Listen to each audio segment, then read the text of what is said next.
ঈদ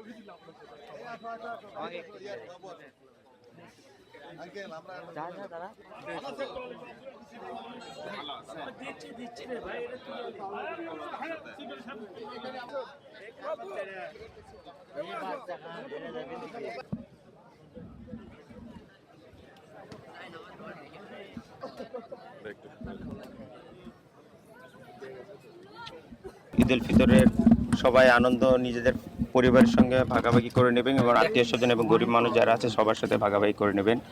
আর আমি আশা করি আল্লাহ পাক আমাদের রমজানের যে দোয়া, আমাদের রমজানের যে ইবাদত, সেগুলো সব কবুল করবেন।